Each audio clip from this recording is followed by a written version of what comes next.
Good morning students. इससे पहले जो लेक्चर अपन ने लिया था उसमें अपन ने इकोसिस्टम के कंपोनेंट्स देखे थे। इकोसिस्टम कैसे बनता है, पारितंत्र का निर्माण किससे होता है, ये मैंने आपको इससे पहले बताया था। पारितंत्र का निर्माण मुख्य रूप से दो कारकों, दो फैक्टर के मिलने से होता है, जैविक और अजैविक, biotic factor and abiotic factor. अब इसके बाद नेक्स्ट अपन स्टार्ट करते हैं फंक्शन ऑफ इकोसिस्टम, पारितंत्र के कार्य, फंक्शन ऑफ इकोसिस्टम। इकोसिस्टम के नेचर के अंदर जो इकोसिस्टम होता है उसके क्या क्या कार्य हैं, क्या फंक्शन है, वो अपन वन बाय वन करके स्टडी करते हैं। तो पहला जो इकोसिस्टम का कार्य होता है वो होता है प्रोडक्टिविटी, उत्पादकता। फर्स्ट ये जो कार्य होता है इसकी प्रोडक्टिविटी है, उत्पादकता है। सेकंड जो है, जो इसका फंक्शन होता है वो है डीकम्पोजिशन, अपघटन। और थर्ड जो इसका फंक्शन है वो है एनर्जी फ्लो, ऊर्जा का प्रवाह। और फोर्थ जो है न्यूट्रिएंट साइकिल, पोषक चक्र। तो पहला अपन देखते हैं प्रोडक्टिविटी, उत्पादकता। इकोसिस्टम के अंदर जो प्रोडक्टिविटी है, उत्पादकता है, वो ये उत्पादकता जो प्रोडक्टिविटी है वो कहाँ से आती है, कैसे, कौन से मटेरियल का प्रोडक्शन इकोसिस्टम के अंदर होता है और उसका आगे फ्लो कैसे होता है, ये सब अपन इकोसिस्टम में देखते हैं। तो उत्पादकता के अंदर इकोसिस्टम में आप लोगों को पता है कि इकोसिस्टम में जो मेनली प्रोडक्टिविटी है वो कहाँ से स्टार्ट होती है।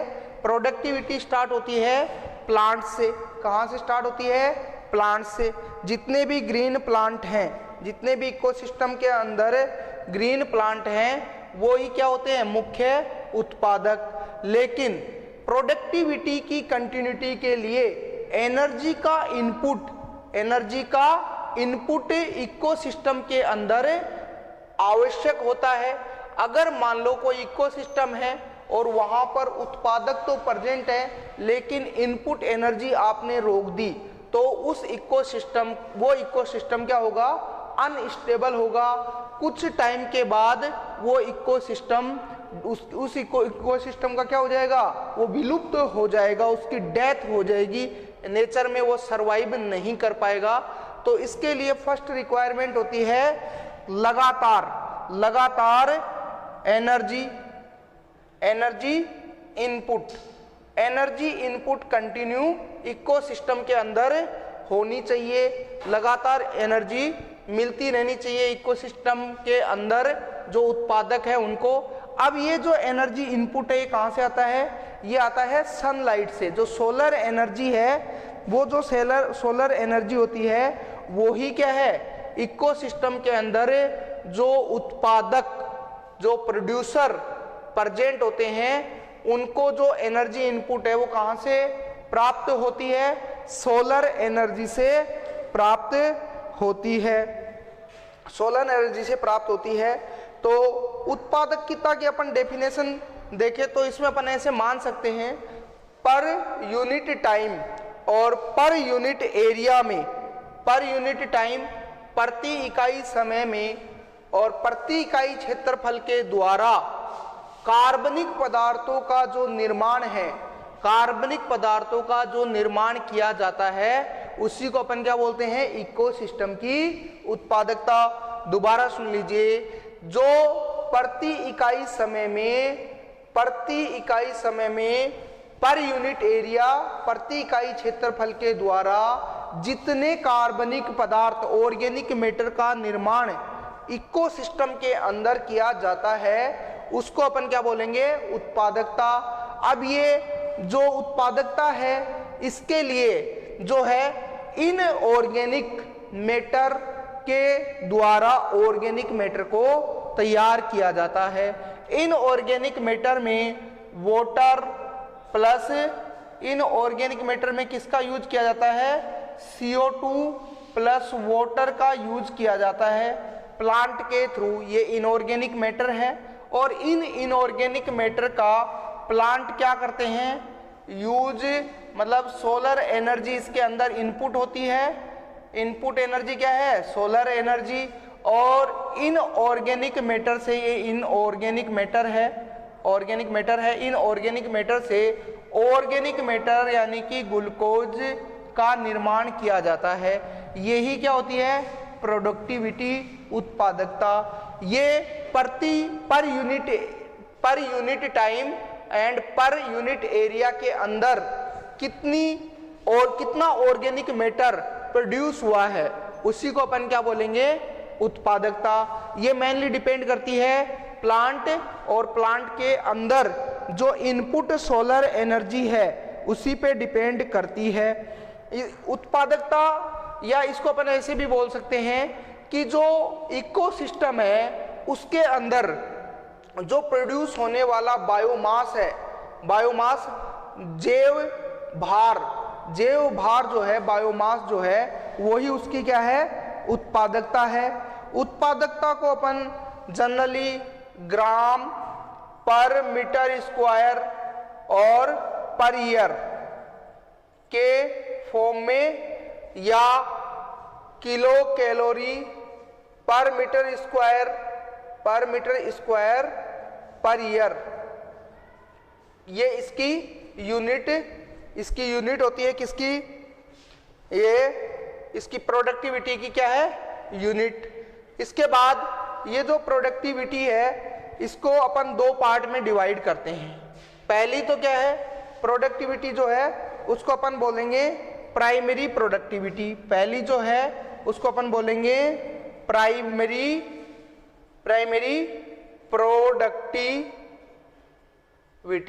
प्रोडक्टिविटी,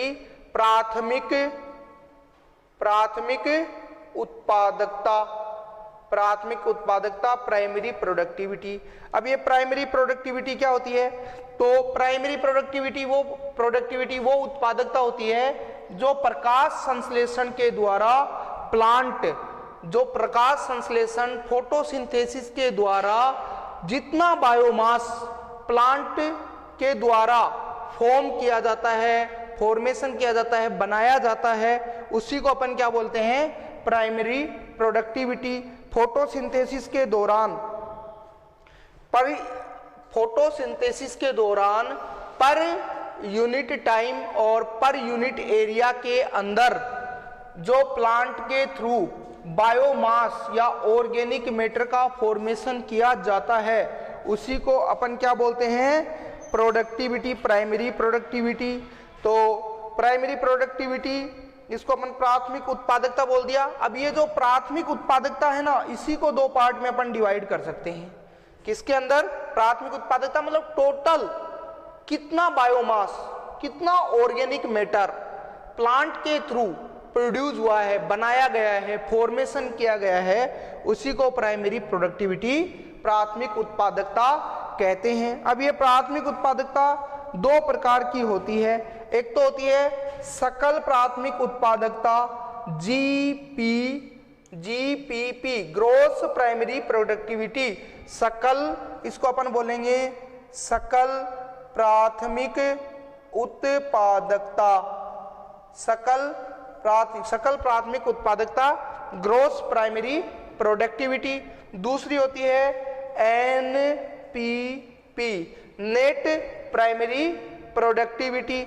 अब इसके बारे में अपन थोड़ा सा डिटेल से देख लेते हैं। सकल प्राथमिक उत्पादकता वो उत्पादकता होती है जो प्लांट के थ्रू फॉर्मेशन, जिसका निर्माण प्लांट के थ्रू किया जाता है। इसके अंदर जो भी बायोमास बना है उस बायोमास का कोई भी पार्ट प्लांट खुद यूज नहीं करता है। टोटल जो बनाया गया है, टोटल जो बायोमास प्लांट के थ्रू बनाया गया है, उसी को अपन क्या बोलेंगे? सकल प्राथमिक उत्पादकता। प्रकाश संश्लेषण के दौरान जितना बायोमास, जैव भार प्लांट खुद उसका यूज न करके जो बनाता है उसको अपन क्या बोलते हैं? Gross primary productivity. या इसको ऐसे समझ लेना कि प्राथमिक उत्पादक द्वारा कार्बनिक पदार्थों की कुल उत्पादन क्षमता। प्राथमिक उत्पादक क्या होते हैं? प्लांट।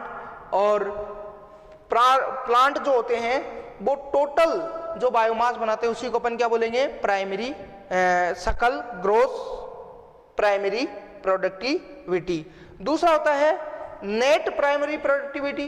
तो नेट प्राइमरी प्रोडक्टिविटी क्या होती है, जैसे इस प्लांट ने टोटल बायोमास अपन मान लेते हैं 1 kg टोटल बायोमास फोटोसिंथेसिस के थ्रू बनाया। क्या बनाया, टोटल बायोमास कितना बनाया, 1 kg। लेकिन इस प्लांट को लिविंग कंडीशन में रहने के लिए कुछ बायोमास का यूज करना पड़ेगा कि नहीं करना पड़ेगा। ये भी क्या है, रेस्पायरेशन में ग्लूकोज का यूज करेगा, क्योंकि इसके अंदर जो सेल्स है उसको भी क्या चाहिए, वो सेल्स क्या करेगी, रेस्पायरेशन। और सेल के अंदर जो रेस्पायरेशन होता है उसमें ग्लूकोज का क्या होता है, ब्रेक डाउन होता है। ये ग्लूकोज क्या होगा, ब्रेक होगा। इसका मतलब ये जो बायोमास, ऑर्गेनिक बायोमास जो ग्लूकोज ये प्लांट जिसने बनाया है, जिसको अपन ने क्या बोला है, सकल प्राथमिक उत्पादकता जिसको अपन ने बोला है, टोटल जो बना है कितना बना है, 1 kg। लेकिन इस 1 kg बायोमास या इस 1 kg ऑर्गेनिक मैटर में से कुछ ऑर्गेनिक मैटर प्लांट अपनी मेटाबॉलिक रिएक्टिविटी में या रेस्पायरेशन जो एक्टिविटी है उसमें यूज कर लेता है। तो उसमें यूज करने के बाद जो प्रोडक्टिविटी या जो बायोमास या जो ऑर्गेनिक मैटर रिमेनिंग बचता है या जो रिमेनिंग शेष जो बचता है उसी को आप क्या बोलोगे, एनपीपी, नेट प्राइमरी प्रोडक्टिविटी। तो नेट प्राइमरी प्रोडक्टिविटी को अपन किस प्रकार से रिप्रेजेंट कर सकते हैं, तो देखो NPP net primary productivity, net primary productivity हो गई शुद्ध प्राथमिक उत्पादकता। इसको अपन क्या बोल सकते हैं, शुद्ध प्राथमिक उत्पादकता या प्रोडक्टिविटी।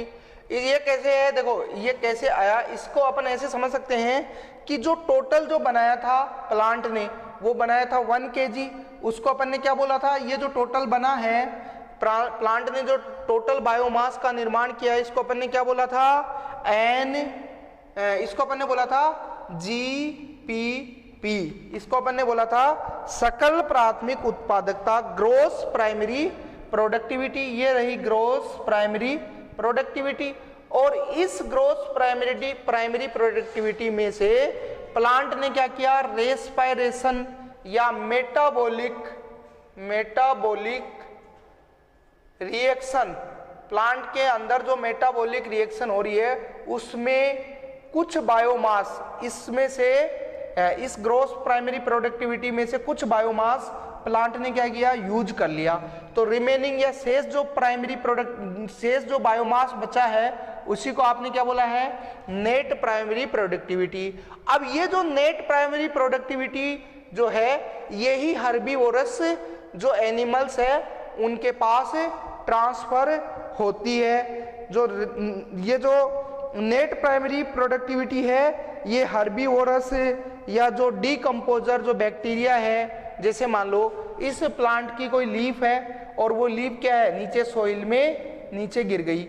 अब ये नीचे गिर गई तो इसके अंदर जो बायोमास है वो कौन सा है, जीपीपी है क्या, जीपीपी तो मिलेगा ही नहीं। क्यों नहीं मिलेगा, क्योंकि ये प्लांट जो सेल है, जो लीफ की जो सेल है, इसके अंदर जो मेटाबॉलिक रिएक्शन हो रही है या जो रेस्पायरेशन का जो प्रोसेस हो रहा है, सेल रेस्पायरेशन जो हो रहा है उसमें उसके अंदर कुछ अमाउंट में, सम अमाउंट में कुछ बायोमास यूज हो जाता है।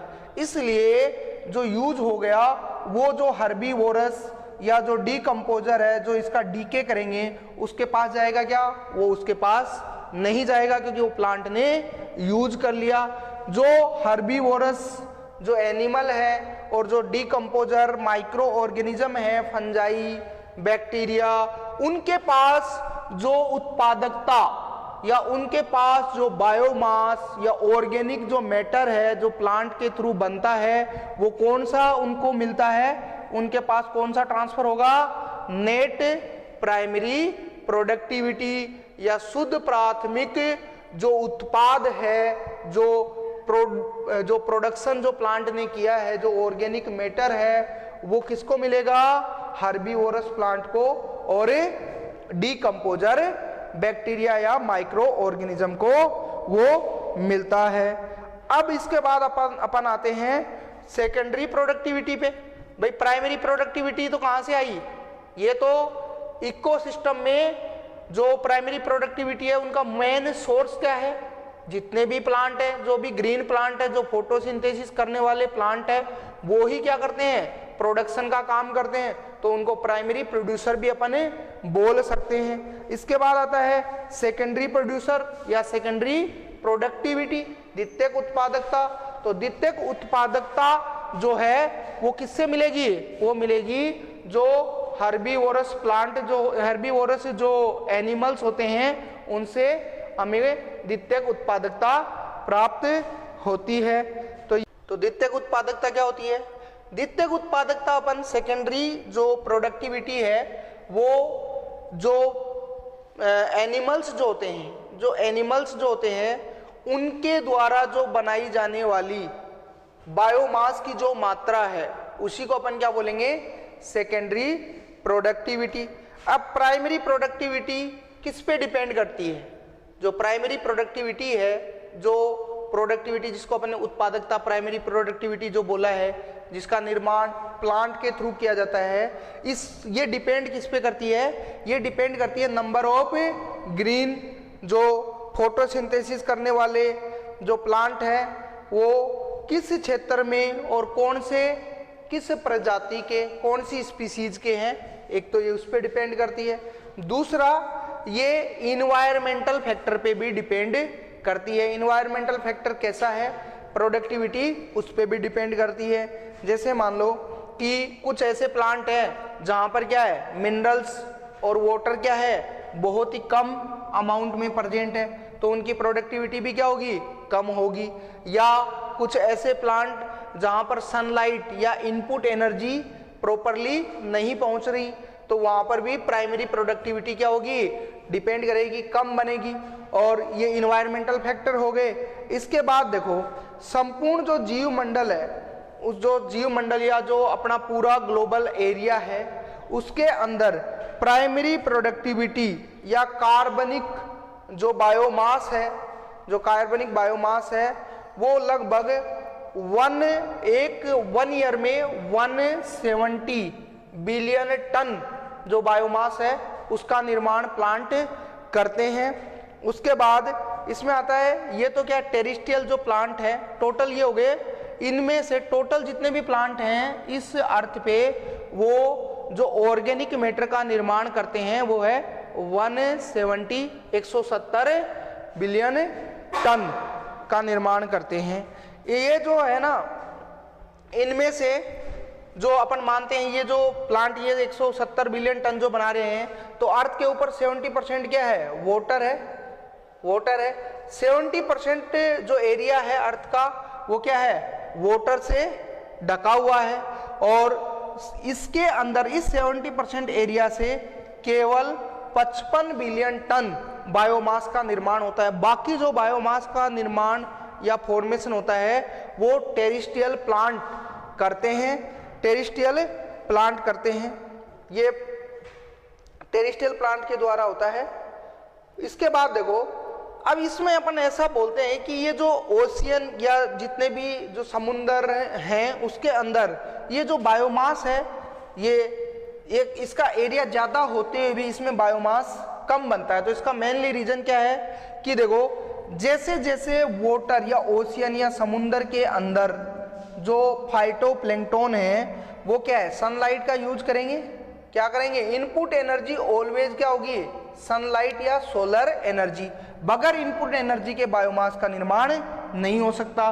तो जैसे जैसे अपन पानी के अंदर ये इनपुट एनर्जी जो है, ये पानी जैसे जैसे गहरा होता जाएगा, इनपुट एनर्जी जो है, वहाँ जो प्लांट हैं जो पानी के अंदर डूबे होते हैं उनके पास इनपुट एनर्जी प्रॉपरली नहीं पहुंचेगी, तो वहां पर जो बायोमास है वो धीरे धीरे उसका निर्माण कम होता चला जाएगा। इसलिए वहां पर जो गहराई के साथ प्रकाश की जो पहुंचने की जो दर है वो कम होती जाती है, इसलिए वहां पर बायोमास का जो अमाउंट है वो भी क्या होता जाएगा, कम होता चला जाता है। ये तो हो गया प्रोडक्टिविटी के बारे में। अब इसके बाद अपन स्टार्ट करते हैं क्या, इसके बाद अपन करेंगे डीकंपोजिशन। इसके बाद अपन पढ़ते हैं डीकंपोजिशन। भाई ये अपन फंक्शन पढ़ रहे थे, फर्स्ट फंक्शन हो गया फंक्शन ऑफ इकोसिस्टम, फर्स्ट हो गया प्रोडक्टिविटी। प्रोडक्टिविटी के ऊपर ही इकोसिस्टम का क्या है, स्टेबिलिटी डिपेंड करती है, और अगर प्रोडक्टिविटी ज्यादा है तो इकोसिस्टम भी क्या होगा, स्टेबल होगा। इनपुट एनर्जी प्रॉपरली पहुंच रही है तो इकोसिस्टम क्या होगा, स्टेबल होगा। इसके बाद आता है डीकंपोजिशन, अपघटन। अपघटन की प्रक्रिया जो होती है इसके अंदर क्या होता है कि ये जो अपघटन क्या होता है, पहले तो इसकी डेफिनेशन सुनो। जटिल कार्बनिक पदार्थों का, जटिल कार्बनिक complex organic material, complex organic material को सिंपल इनऑर्गेनिक मटेरियल में कन्वर्ट करने का जो प्रोसेस है, कॉम्प्लेक्स ऑर्गेनिक मटेरियल को सिंपल ऑर्गेनिक मटेरियल में चेंज करने का जो प्रोसेस है, सिंपल ऑर्गेनिक मटेरियल जैसे CO2, वाटर, न्यूट्रिएंट, जो प्रोसेस होता है उसी को अपन क्या करते हैं, उसी प्रोसेस को अपन बोलते हैं अपघटन। तो जटिल कार्बनिक मैटर को सरल अकार्बनिक मैटर में बदलने की जो प्रक्रिया होती है उसी को अपन क्या बोलेंगे, अपघटन। ये कैसे होता है, देखो जो अपघटन की प्रक्रिया होती है ये मैक्सिमम जो माइक्रो ऑर्गेनिजम्स होते हैं, बैक्टीरिया, फंजाई, उनके द्वारा ये प्रोसेस किया जाता है। कुछ लोअर एनिमल्स भी होते हैं जो इसमें पार्टिसिपेट करते हैं, जैसे अर्थवर्म है, ये केचुआ जो होता है वो भी अपघटन की क्रिया में महत्वपूर्ण रोल प्ले करता है। ये जो प्रोसेस होता है ये जो वेस्ट मटेरियल होता है, प्लांट और एनिमल्स का जो वेस्ट मटेरियल होता है उनका जो डीकंपोजिशन या उनका जो डीके का जो प्रोसेस होता है वही क्या कहलाता है, अपघटन कहलाता है। अब उसमें कैसे होता है, देखो जैसे मान लो जितने भी डेड प्लांट या एनिमल्स जो उनका जो डेड पार्ट होता है, जैसे ये कोई प्लांट था, इस प्लांट से लीफ, फ्रूट, फ्लावर, बार्क, छाल जिसको अपन बार्क बोलते हैं, ये कहां पर आई, अर्थ की सोइल सरफेस पे। अब सोइल सरफेस पे आपको पता है या प्लांट ले सकते हैं अपन या एनिमल्स भी ले सकते हैं। जैसे कोई dead organic matter, dead animal है, वो कहां पर आएगा, सब सोइल पे डाल देंगे उसको। तो सोइल पे जैसे ही वो सोइल में अपन डालते हैं तो उसके ऊपर क्या है, सबसे पहले बैक्टीरिया वगैरह अटैक करते हैं, और उसके अंदर आपको पता है कि प्लांट की जो बॉडी होती है इसके अंदर क्या होते हैं, जटिल ऑर्गेनिक कंपोनेंट, जटिल ऑर्गेनिक पदार्थ पाए जाते हैं। और इन जटिल ऑर्गेनिक पदार्थ को क्या है, जो माइक्रो ऑर्गेनिज्म है वो इनका क्या करते हैं, डीके करते हैं। इस प्रोसेस को अपन क्या बोलते हैं, अपघटन, डीकंपोजिशन। लेकिन यहां पर जो डेड पार्ट होते हैं प्लांट और animal, like leaf, flower, fruit और एनिमल्स में डेड एनिमल्स, तो उन सभी को मिलाकर अपन बोलते हैं डेट्राइड्स। क्या बोलेंगे, डेट्राइड्स, अपरद, उसको अपन अपरद या डेट्राइड्स बोलते हैं, अपरद। अपरद में क्या क्या इंक्लूड है, जितने भी प्लांट के जो डेड पार्ट है या एनिमल्स या डेड एनिमल्स जो है, मरे हुए एनिमल्स और मरे हुए जो प्लांट पार्ट है, वो उन सबको मिलाकर अपन क्या बोलते हैं, डेट्राइड्स, अपरद। अब ये जो अपरद होता है, ये अपरद ही क्या होता है, अपघटन के लिए, इसी को अपन क्या बोलते हैं, रॉ मटेरियल। अगर आपको पता होना चाहिए कि अगर अपने पास रॉ मटेरियल ही नहीं है तो रॉ मटेरियल नहीं है तो अपघटन आप किसका करोगे, डिकम्पोजिशन किसका होगा। रॉ मटेरियल यहाँ पे क्या होता है, अप्रद या डेट्राइड्स। डेट्राइड्स किसको बोलते हैं, जो ऑर्गेनिक जो एनिमल्स और जो प्लांट्स है उनके जो डेड पार्ट है, मर्त भाग है, उन्हीं को अपन क्या बोलेंगे, अप्रद। और ये जो अप्रद होता है यही क्या होता है, ये रॉ मटेरियल होता है किसके लिए, अपघटन की प्रक्रिया के लिए या डिकम्पोजिशन प्रोसेस के लिए। अब ये जो अपघटन की प्रक्रिया होती है इसको अपन 4 पार्ट में, टोटल कितने पार्ट में डिवाइड करते हैं, टोटल 4 पार्ट में ये जो अपघटन की प्रोसेस होता है या डिकम्पोजिशन प्रोसेस जो होता है ये टोटल 4 पार्ट में अपन इसको डिवाइड करते हैं और ये कंप्लीट जो होता है 4 प्रोसेस में ये कंप्लीट हो जाता है। तो पहला जो प्रोसेस इसके अंदर होता है वो होता है, इसके अंदर जो पहला प्रोसेस होता है अपघटन के अंदर वो होता है फ्रेगमेंटेशन।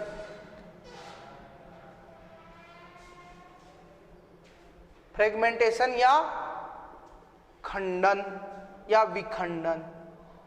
फ्रेगमेंटेशन पहला जो प्रोसेस होता है इसके अंदर उसको अपन क्या बोलेंगे, फ्रेगमेंटेशन। पहला जो प्रोसेस है उसको अपन फ्रेगमेंटेशन या खंडन। तो इसके अंदर देखो क्या होगा, ये जो डेड जो ऑर्गेनिक पार्ट ही होता है, प्लांट और एनिमल्स के जो डेड लार्ज ऑर्गेनिक पार्ट है लाइक लीफ, फ्रूट, फ्लावर और डेड ऑर्गेनिक एनिमल्स पार्ट। तो ये जो एनिमल्स पार्ट है फ्रेगमेंटेशन या विखंडन की प्रक्रिया में क्या होता है, ये जो डेट्राइट्स है, डेट्राइट्स जो है इनको छोटे छोटे पार्टिकल में चेंज किया जाता है, छोटे छोटे पार्टिकल में इनको फ्रेगमेंट्स में तोड़ा जाता है, फ्रेगमेंट्स में तोड़ दिया जाता है।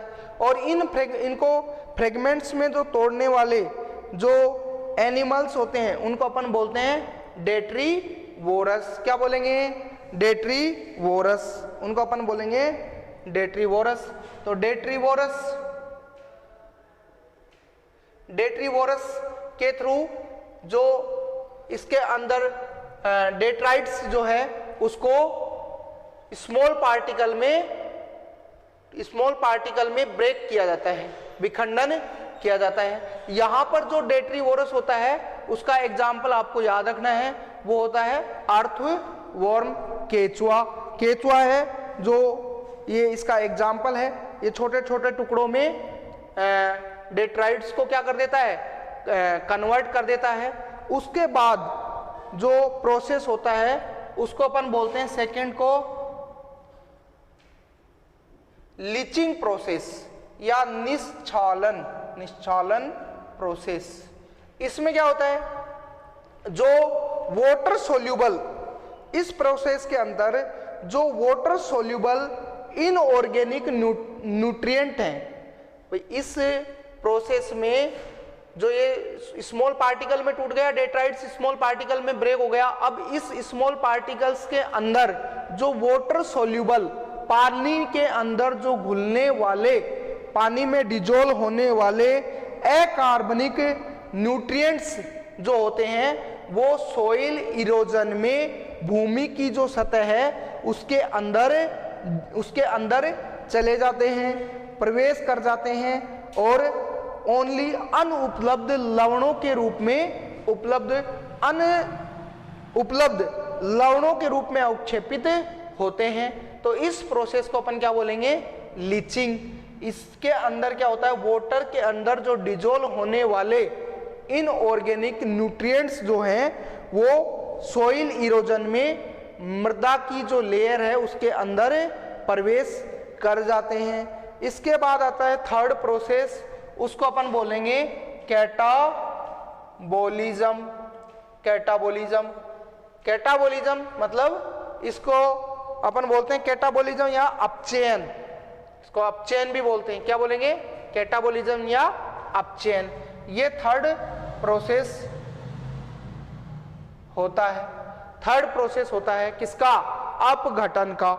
इस प्रोसेस में क्या होता है, ये जो प्रोसेस होता है मेनली ये किसके द्वारा किया जाता है, ये जो माइक्रो ऑर्गेनिज्म है बैक्टीरिया और फंजाई के द्वारा रिमेनिंग जो मटेरियल बचता है उसके ऊपर बैक्टीरिया और फंजाई क्या करते हैं, एंजाइम स्त्रावित करते हैं और डेट्राइट्स को क्या है, सरल अकार्बनिक मटेरियल में, सरल अकार्बनिक पदार्थों में तोड़ देते हैं, सिंपल इनऑर्गेनिक मटेरियल में कन्वर्ट कर देते हैं। इस प्रोसेस को अपन क्या बोलेंगे, कैटाबोलिज्म। ये आपको याद रखना है, बैक्टीरिया एंड फंजाई के द्वारा ये प्रोसेस किया जाता है।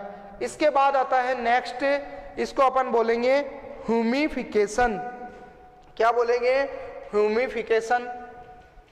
ह्यूमिफिकेशन, ह्यूमिफिकेशन, ह्यूमिफिकेशन में क्या होगा, ह्यूमस का निर्माण होता है।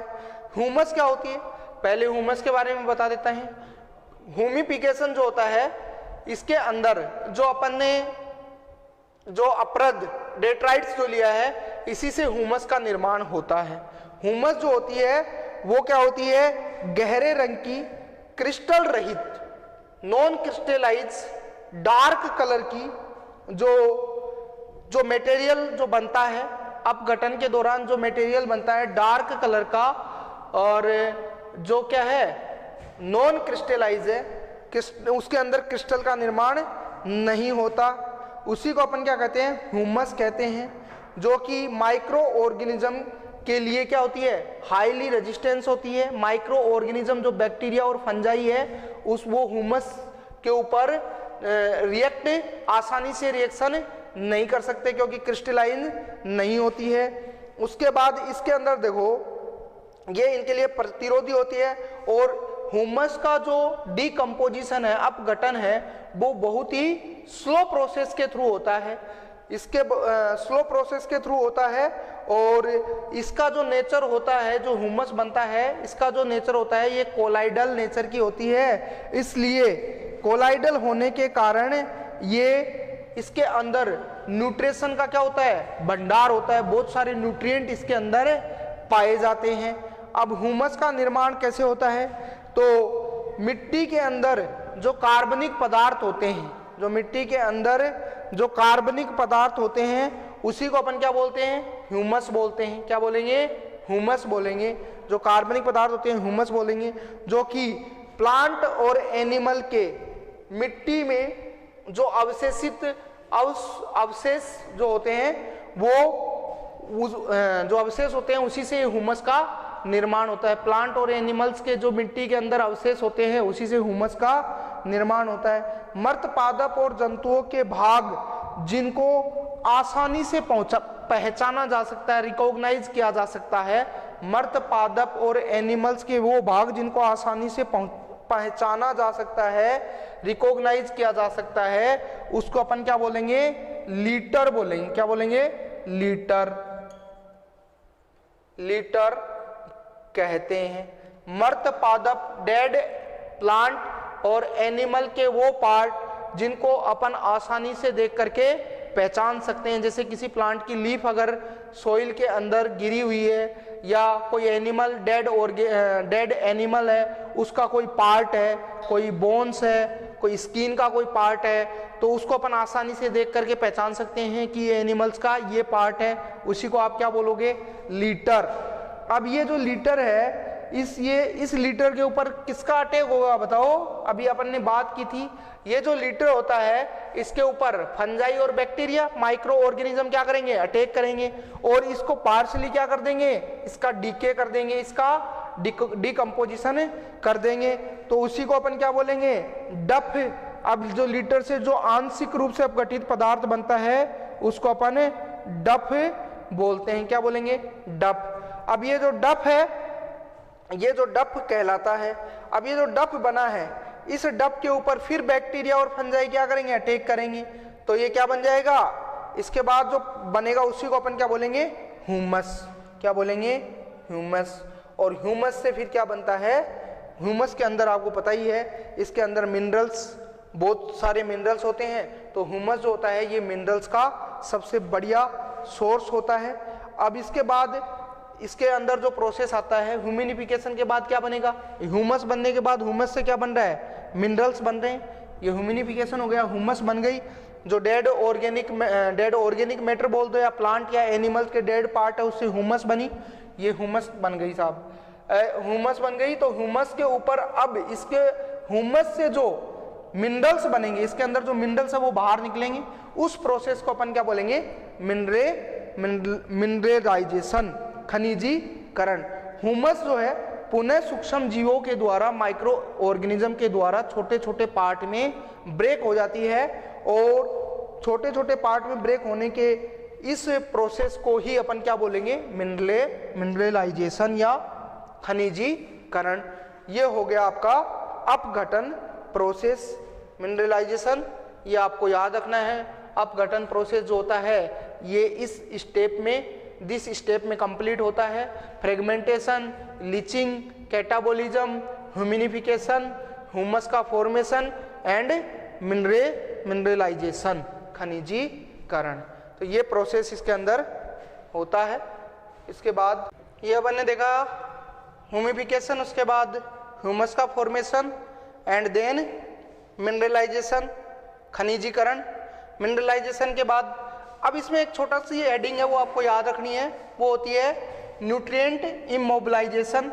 ये न्यूट्रिएंट इमोबिलाइजेशन या पोषक निश्चलता या स्थिरीकरण, मतलब इसका मीनिंग क्या होता है कि ये जो माइक्रो ऑर्गेनिज्म है ये जब अपघटन का प्रोसेस कर रहे होते हैं, ये जब ऑर्गेनिक जो कॉम्प्लेक्स ऑर्गेनिक मैटर जो है, डेड ऑर्गेनिक मैटर है, उसको सिंपल ऑर्गेनिक मैटर में या इनऑर्गेनिक मैटर में कन्वर्ट कर रहे होते हैं, तो ये जो माइक्रो ऑर्गेनिज्म है ये क्या करते हैं, उस कॉम्प्लेक्स ऑर्गेनिक मैटर में से कुछ न्यूट्रिएंट्स को यूज कर लेते हैं। क्या कर लेते हैं, न्यूट्रिएंट्स को मेटाबॉलिक रिएक्शन के लिए, खुद की मेटाबॉलिक एक्टिविटी के लिए यूज कर लेते हैं माइक्रो ऑर्गेनिज्म।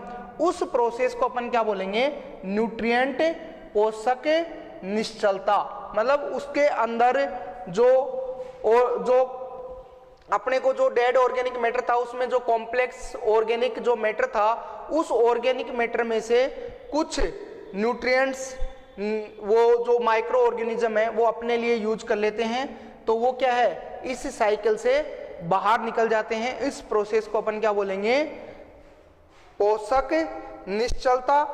अपघटन के दौरान इसमें क्या होता है, सूक्ष्म जीवाणु, माइक्रो ऑर्गेनिज्म कुछ पोषक पदार्थों का उपयोग अपने लिए कर लेते हैं, और ये पदार्थ लंबे समय के लिए पोषक चक्कर या न्यूट्रिएंट साइकिल से बाहर हो जाते हैं। इस प्रोसेस को अपन क्या बोलते हैं, न्यूट्रिएंट इमोबिलाइजेशन, न्यूट्रिएंट इमोबिलाइजेशन। अब इसके बाद जो आता है, ये जो प्रोसेस है अपघटन का जो प्रोसेस है, तो ये जो अपघटन का प्रोसेस है इसको कौन कौन से फैक्टर हैं जो इसको इफेक्ट करते हैं, प्रभावित करते हैं, ये अपघटन कब होता है, कब अधिक होता है, कब कम होता है, कौन से इन्वायरमेंटल फैक्टर हैं जहां पर अपघटन का प्रोसेस, डिकम्पोजिशन का प्रोसेस फास्ट होता है, और कौन से इन्वायरमेंटल फैक्टर ऐसे हैं जहां पर ये स्लो होता है। तो अपघटन का ये जो प्रोसेस है इसके अंदर मेनली जो है, एक तो इसके अंदर ऑक्सीजन की क्या होती है, आवश्यकता होती है। इसके अंदर ये ऑक्सीजेनिक इन्वायरमेंट में क्या होता है, ऑक्सीजेनिक इन्वायरमेंट इसके लिए कंपल्सरी होता है। अगर ऑक्सीजन का अमाउंट कम है तो डिकम्पोजिशन या अपघटन भी डेड ऑर्गेनिक मैटर का कम होगा। और इसके बाद जो इन्वायरमेंटल जो फैक्टर हैं वो भी इसको इफेक्ट करते हैं।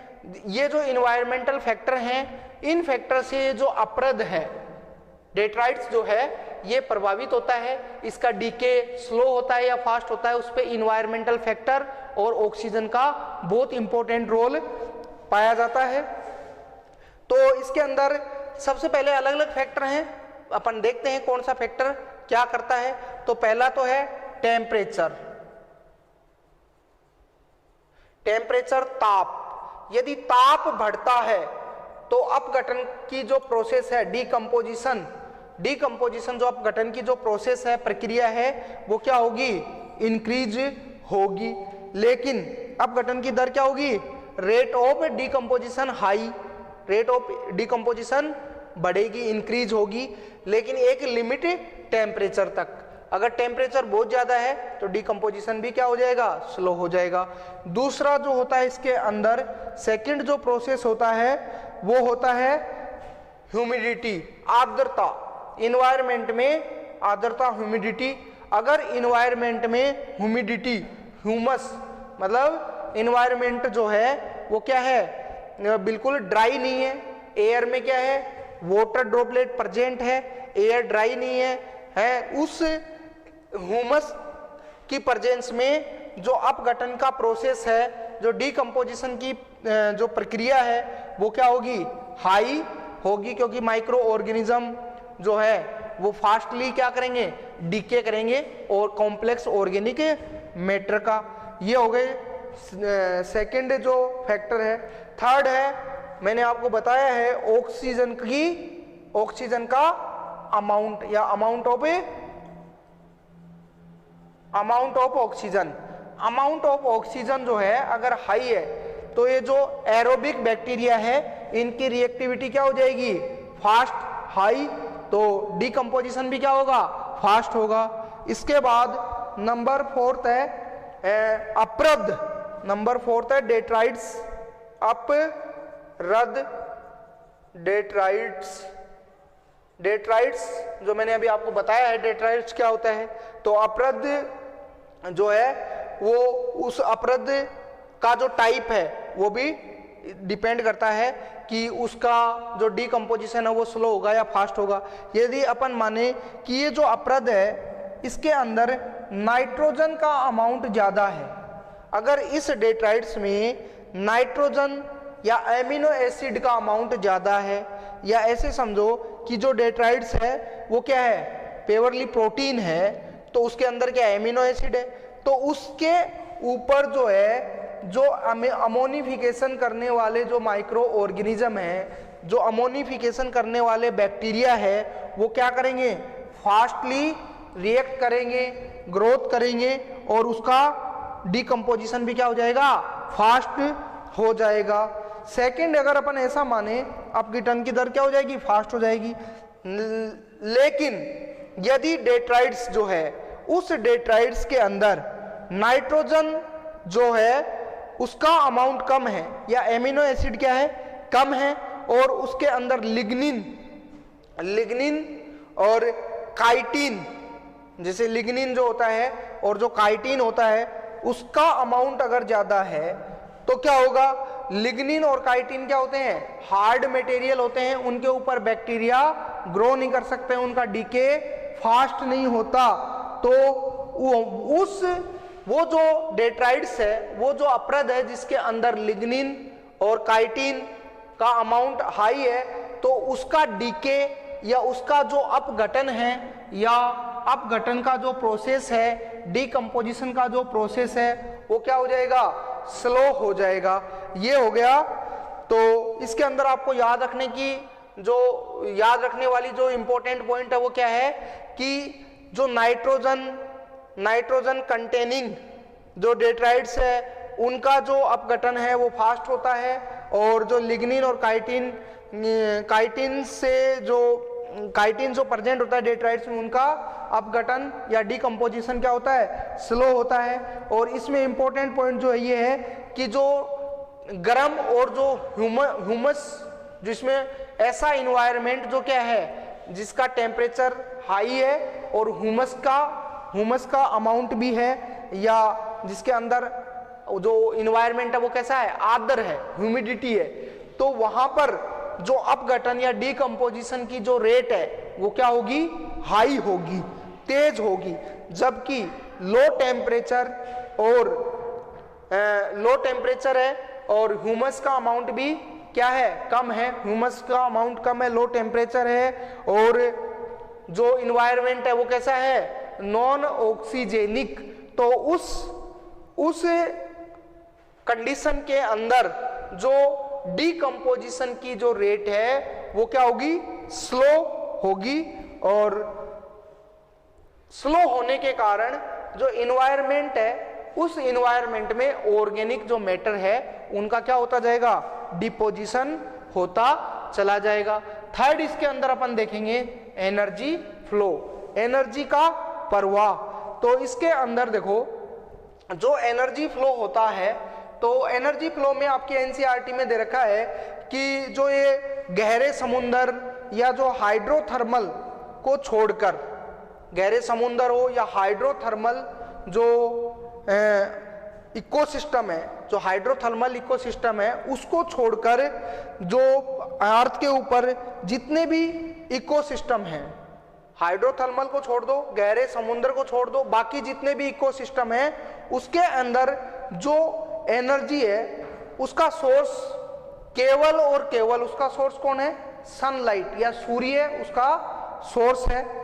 और ये जो सनलाइट है ये 100% जो सनलाइट 100% सनलाइट इन्वायरमेंट के अंदर अर्थ के ऊपर आती है, जो अर्थ के ऊपर जो सनलाइट आती है 100% मानते हैं, उसमें से जो 50% है उससे भी कम, 50% से भी कम टोटल सोलर एनर्जी का, टोटल सोलर एनर्जी कितनी 100%, और उसका 50% से भी कम क्या बनाता है अर्थ के ऊपर, PAR, 50% से कम लाइट का जो है, कम जो है 50% से कम जो लाइट है वो क्या बनाती है, PAR। PAR means photosynthetic active radiation.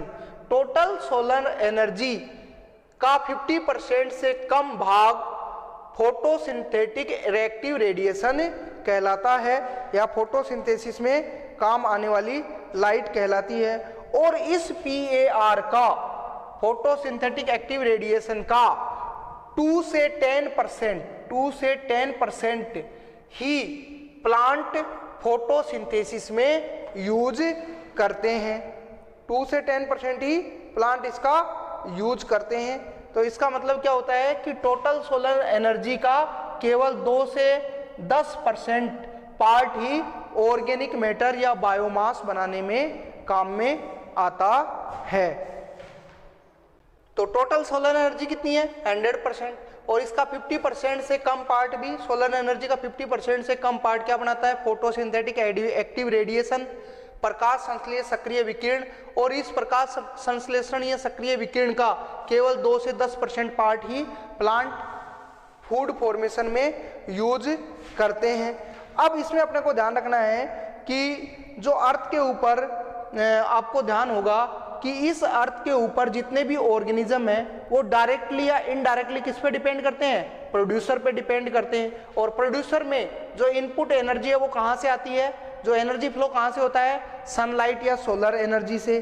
तो इसमें आपको ध्यान रखना है कि ये जो जितने भी प्रोड्यूसर है ये डायरेक्टली किस पे डिपेंड करते हैं, ये डिपेंड करते हैं सोलर एनर्जी पे। और जितने भी कंज्यूमर है वो इनडायरेक्टली किस पे डिपेंड करते हैं, सोलर एनर्जी पे। और डायरेक्टली किस पे डिपेंड करते हैं, जो हर्बीवोरस है वो तो डायरेक्टली डिपेंड करते हैं, और जो कार्निवोरस है वो प्रोड्यूसर पे इनडायरेक्टली डिपेंड करते हैं। इसके बाद अपन इसके अंदर एक चीज आपको याद रखनी है कि जो इकोसिस्टम है इसके अंदर सोलर एनर्जी यूनिडायरेक्शनली क्या होती है, फ्लो होती है।